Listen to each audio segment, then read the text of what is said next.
जय हिंद फ्रेंड्स। तो जैसा कि आप जानते हैं कि हम पढ़े थे धीरे सिंह दावर की शिक्षाबंध ज्ञान की बुक और आज हम देखने वाले धीरे सिंह दावर की शिक्षाबंध ज्ञान की बुक में पेज नंबर 93। तो पेज नंबर 93 में क्या देखने वाले, चलो फटाफट से पढ़ लेते हैं। देखो पेज नंबर 93 में हम डिस्कस करेंगे कुछ यहाँ पर हम डिस्कस करने वाले हैं संवेगात्मक विकास के बारे में। ठीक है, तो संवेगात्मक विकास में यहाँ बहुत सारे कॉन्सेप्ट है, लेकिन कुछ महत्वपूर्ण कॉन्सेप्ट दो आने वाले हैं। संवेगात्मक विकास के सिद्धांतों के बारे में पढ़ने वाले हैं और कुछ फैक्ट के बारे में जाने, दैट्स ऑल।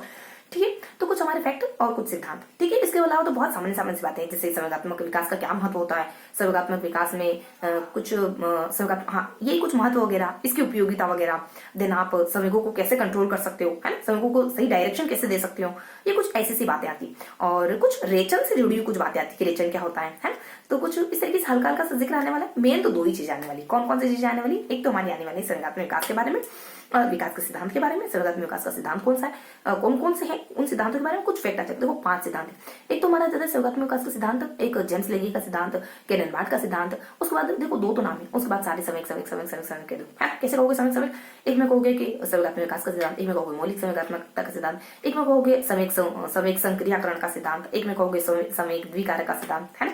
तो इस तरीके से हमारे कुछ 4-5 संवेगों के नाम आने वाले हैं ना। तो हमारे कुछ इस तरीके से दो तो नाम वाले हो गए, बाकी सारे समेक समेक समेक समेक समेक करके। ठीक है, तो देखो केनेन-बार्ट कहते हैं कि व्यवहार और आपकी जो अनुभव होते हैं वो साथ साथ चलते हैं। मतलब व्यवहार और आपके समय ये दोनों साथ साथ आते हैं। मतलब आप भालू को देख के भागते भी साथ में और डर भी साथ में साथ लगे, और डरना और भागना ये दोनों साथ में हो जाते हैं। ये केनेन-बार्ट के द्वारा कहा जाता है, एक जेम्स लेंगे के द्वारा कहा जाता है। ठीक है, भागना और लेख। ठीक है, तो इस तरीके से हमारे जेम्स लेंगे सब दोनों साथ होते हैं। वहीं केनेन-बार्ट का सिद्धांत कहता है कि नहीं, ऐसा नहीं होता है। अब पहले आपके ना मे भी अनुभव पहले आते हैं, ऐसा कहते हैं शायद ये कि जेम्स लेंगे व्यवहार भी, हाँ जेम्स लेंगे कहते हैं कि व्यवहार पहले होता है, मतलब भागने का काम पहले होता है। वहीं हमारे केनेन-बार्ट कहते हैं नहीं ऐसा नहीं होता, दोनों काम साथ में होते हैं। ठीक है, बाकी सिद्धांत देख लेते हैं। तो वो संवेगों को मौलिक विकास का सिद्धांत में वॉटसन के द्वारा दिया जाता है।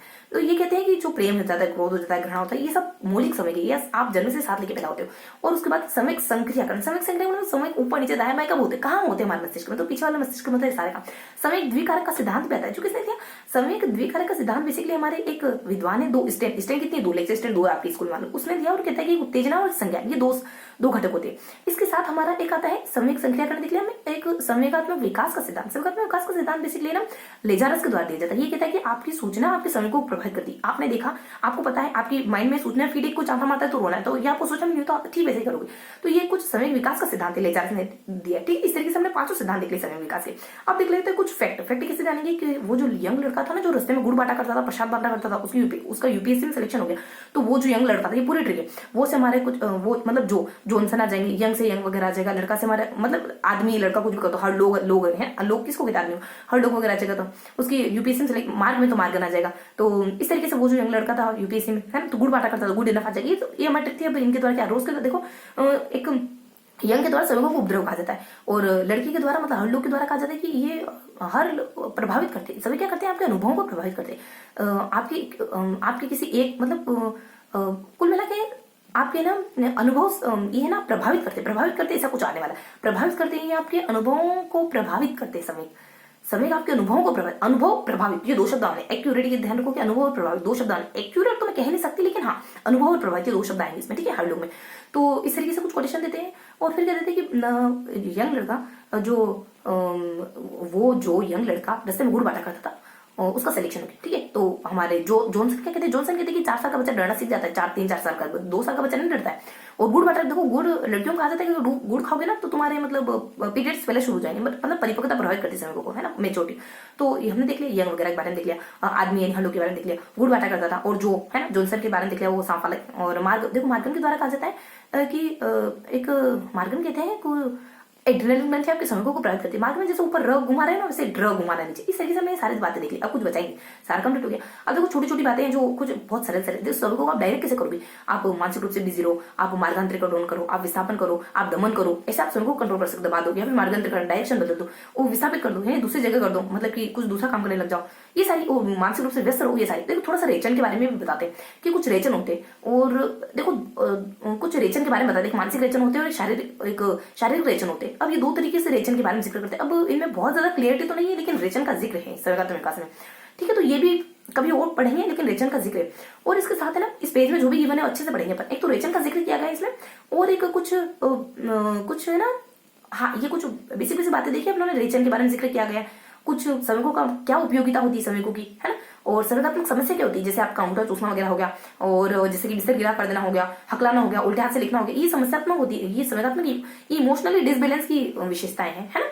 और इसकी उपयोगिता क्या होती है, अगर आप संवेगात्मक रूप से स्टेबल हो ना तो मतलब जीवन में सक्सेस रहोगे आप, कभी डिसबैलेंस नहीं होंगे आप, विसमायोजित नहीं होगी, समायोजन रहोगे, मतलब एडजस्ट कर लोगे कहीं पे भी। तो ये बेसिक बेसिक बात है। तो मेनली हमने क्या देखा, देखो इन दो टॉपिक के अलावा बहुत सारी बातें और गिवन है, पर बहुत छोटी छोटी बातें, बहुत ज्यादा इंपॉर्टेंट है नहीं, इस वजह से उनको डिस्कस नहीं करे, पर बहुत सरल सी बातें, एक बार अगर नहीं भी देखे ना उनको तो बढ़िया से अपने को धूमधाम से अपने एग्जाम निकल जाएगा फिर भी, है ना। तो इस तरीके से कुछ दो बातें हमने देखी। देखो फटाफट से 10 मिनट के दरमियान अपन इसको 10 टाइम डिवाइस करते हैं, फटाफट से देख लेते हैं। हमने क्या पढ़ा, हमने ना कुछ दो चीजों के बारे में पढ़ा, एक तो समय सिद्धांत के बारे में हमने जाना, और कुछ इसके महत्वपूर्ण फैक्ट को देखो। समय सिद्धांत में कहते हैं दो तो नाम से देख लो, बाकी सारे समय 7 सिद्धांत होता है, 6 सिद्धांत होता है, उसके बाद बाकी जो 4 बच जाते हैं उसमें समय कर दो, ठीक है। उसके बाद यहाँ पे कुछ विशेष फैक्ट आ जाएंगे, जो हमारे विशेष फैक्ट कहने के हैं लेकिन है परिभाषा है, कि वो जो यंग लड़का रस्ते में गुड़ बांटा करता था, प्रशांत बांटा करता था, उसकी नौकरी लगी, यूपीएससी में सिलेक्शन हो गया, इस तरीके से हमने देखा। बाकी तो आपको याद है ही, इस तरीके से हमने 2 टाइम डिवाइस कर लिया। बाकी और वो बातें कौन सी आती है, देखो इसके अलावा इन 2 टॉपिक के अलावा कुछ बिखरी बिखरी सी बातें जो कि बहुत ईजी, थोड़ा सा रेचन वाला मुद्दा थोड़ा सा देखने की जरूरत होगी, बाकी तो सब कुछ ईजी। जैसे कि 2 तरीके के रेचन होते हैं इसमें, बाकी इसकी उपयोगिता भी बहुत सारी होती है। संवेगात्मक अगर सोशली डेवलप हो, संवेगात्मक रूप से स्टेबल हो तो इसकी बहुत सारी उपयोगिताएं हैं, और इसका महत्व भी होता है। और कुछ और भी कह सकते हैं, जैसे कि इसको नियंत्रित करने के तरीके क्या क्या हो सकते हैं, दबाना, है ना, मार्गदर्शन करना और विस्थापन करना, ये सब बेसिक बात है। अब तीसरी बार रिवाइज कर लेते हैं। हमने संवेगात्मक सिद्धांत के विकास के बारे में पढ़ा, और इसके साथ साथ हमने कुछ सिद्धांतों को जाना, और कुछ फैक्ट देखे, कुछ सिद्धांत देखे। सिद्धांत पता चल गया ना, 2 तो नाम आ गए और 4 अदर आ जाएंगे हमारे, और इसके साथ हमारे कुछ अदर बातें, जैसे कि इसके तथ्य कौन कौन से हैं, वो जो लड़का मार्ग में गुड़ बांटा करता था तो उसको नौकरी लगी। इसके अलावा कुछ अदर बातें, जैसे इसकी उपयोगिता क्या होती है, और इसकी समस्याएं क्या क्या होती है, इसका महत्व क्या क्या होता है, महत्व उपयोगिता की।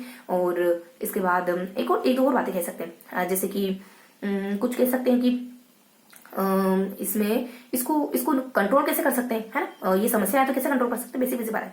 अब 4th टाइम रिवाइज कर लेते हैं। हम सिद्धांतों को पढ़ते हैं और हम कुछ विशेष फैक्ट को देखते हैं। 2 तो हमारे सिद्धांत नाम से आएंगे, और बाकी बचे हमारे समय इससे आ जाएंगे, ठीक है। और उसके बाद कुछ विशेष फैक्ट आ जाएंगे, वो जो लड़का मार्ग में गुड़ बांटा करता था वो बेसिकली यूपीएससी में सेलेक्ट हो गया। इसके अलावा कुछ बेसिक बातें, इसकी समस्या क्या होती है, इसका महत्व क्या होता है, और कुछ रेचन के बारे में, और इसके साथ कुछ एक और जिक्र करेंगे, जैसे कि इसको हम व्यवस्थित कैसे कर सकते हैं समय को, ठीक है, ये जानिए हमने लास्ट बार देख लेते हैं। संवेगात्मक विकास के सिद्धांत के बारे में हमने कुछ सिद्धांतों को जाना है, और इसके बाद कुछ विशेष फैक्ट जाने हैं, और इसके बाद कुछ सिद्धांतों को कैसे जाना, 2 नाम आएंगे, बाकी समय करके देख लेंगे। उसके बाद सिद्धांत कौन कौन से आएंगे, और कुछ विशेष फैक्टर कौन से आएंगे, वो जो लड़का मार्ग में गुड़ बांटा करता था उसको यूपीएससी में सिलेक्शन में, जानते हो ना कौन कौन से परिभाषा तरीके से याद करना, बहुत आसानी से याद हो गया होगा, ठीक है। और इसके साथ कुछ और भी जान लेते हैं, कुछ जानकारी भी जान लेते हैं, बहुत ज्यादा इंपॉर्टेंट तो नहीं है, लेकिन मेरे को ऐसा ध्यान आ रहा है कि कहीं कुछ 2 टॉपिक ऐसे हैं जो थोड़ा सा देखने की जरूरत है, थोड़ा सा जिक्र करने की जरूरत है, जैसे रेचन वाला टॉपिक, और एक और कोई मुद्दा जिसमें 3 बिंदु बताए गए थे, वो शायद मुझे ऐसा लग रहा है कि वो कोई इंपॉर्टेंट पॉइंट हो सकता है। देखो बहुत ज्यादा अभी मैं थोड़ा सा हरी में थी, तो मतलब थोड़ा सा जल्दी में थी, सोचा आपसे मिल जरूर लिया जाए, तो इस वजह से सोचा जितना हो पाया उतना ही बस आपसे बात कर ली जाए। आपसे बात करते तो थोड़ा सा ठीक लगता है, सुकून मिलता है ना। तो अब जब जो काम अपन डेली करते ना, अगर एक दिन ना करे तो कुछ अजीब सा महसूस होता है। हाँ, तो हम कहाँ थे, बस इस तरीके से हमने कुछ सिद्धांतों के बारे में जाना और कुछ विशेष फैक्ट जाने। सिद्धांत तो हमारे वही, हमारे 2 नाम आ जाएंगे और बाकी अन्य बातें आ जाएंगी, ठीक है। बस टाइम भी होने वाला है, विदा लेते हैं बस, है ना। तो इस तरीके से हमारे कुछ 2 नाम आने वाले हैं, और उसके बाद हमारे कुछ 2 नामों के बाद कुछ समय 4 बार समय कर लो। उसके बाद कुछ नेक्स्ट है अपना इसके विशेष फैक्ट, वो जो लड़का रास्ते में गुड़ बांटने का काम पड़ता था ना, उसका यूपीएससी में सिलेक्शन हो गया, ये मैटर की। इसके अलावा कुछ बिखरे टॉपिक, इसकी समस्या क्या होती है, इसकी उपयोगिता क्या होती है, इसके महत्व क्या होते हैं, रेचन से संबंधित टॉपिक, और एक और कोई 3 बिंदु वाला टॉपिक, ठीक है। तो ये था हमारा आज का पूरा सेशन। आई होप आपको चीजें क्लियर हुई होगी, है ना। अब मैं आपको इस बुक की पीडीएफ टेलीग्राम पर प्रोवाइड करूँ, तो एक बार पढ़ लोगे ना तो चीजें बढ़िया से याद हो जाएगी। यकीन करके एक बार खोल के जरूर देखना। तो फिर मिलते हैं ऐसे किसी अगले सेशन में, तब तक के लिए जय हिंद।